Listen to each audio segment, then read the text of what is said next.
नाराजी नाट्यानंतर पहिल्यांदाच माजी मंत्री छगन भुजबळ आणि उपमुख्यमंत्री अजित पवार राष्ट्रवादीच्या अधिवेशनात आमनेसामने. धनंजय मुंडे मात्र गैरहजर. राज्याच्या मंत्रिमंडळात स्थान न मिळाल्याने राष्ट्रवादी अजित पवार गटाचे ज्येष्ठ नेते छगन भुजबळ हे नाराज असल्याचं पाहायला मिळतंय.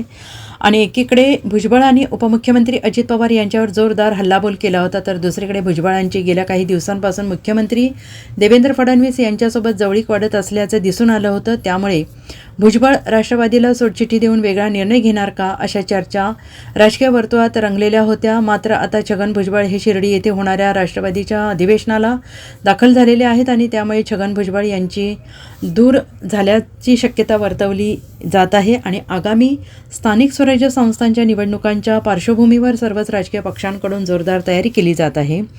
काही दिवसांपासून भाजपाचे महाअधिवेशन शिर्डीत पार पडले होते. या पाठोपाठ आता राष्ट्रवादी अजित पवार गटाचे अधिवेशन शिर्डीत होत आहे आणि या अधिवेशनासाठी राष्ट्रवादीचे राज्यभरातील प्रमुख नेते शिर्डीत दाखल झालेले आहेत.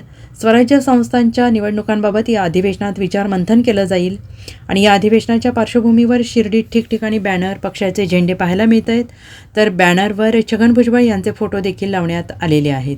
Bureau report, SBN Marathi, Shirdi.